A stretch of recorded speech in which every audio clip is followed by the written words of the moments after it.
un terrain de foot et une salle de gym flambant neufs.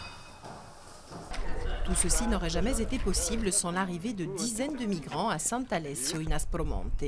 Car comme beaucoup de villages de Calabre, une des régions les plus pauvres d'Italie, ce petit bourg s'était vidé de ses habitants partis travailler au nord.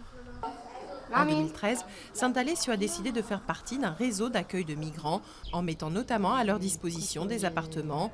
Depuis, des dizaines de personnes venues du Ghana, d'Irak ou encore du Nigeria ou du Mali sont passées par ce village.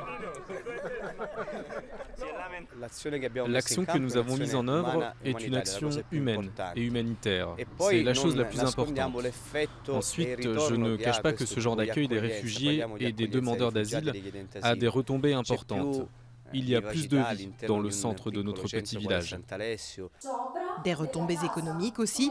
En tout, 16 personnes ont trouvé un emploi dans le village lié à l'accueil de ces réfugiés. Cours de langue ou de menuiserie, Sant'Alessio a également pu garder un médecin et une école indispensables à sa survie.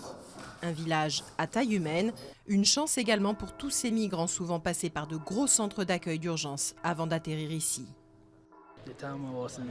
Avant, quand j'étais dans le camp de Mineo, j'étais tout le temps inquiet.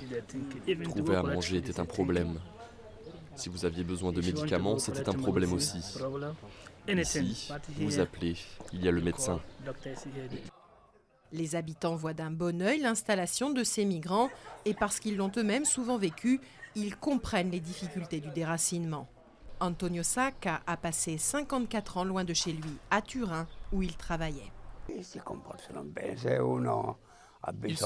bien. Ce sont de braves gens. Si on a besoin de travailler la terre, on les appelle. Ils viennent et bien sûr on les rémunère.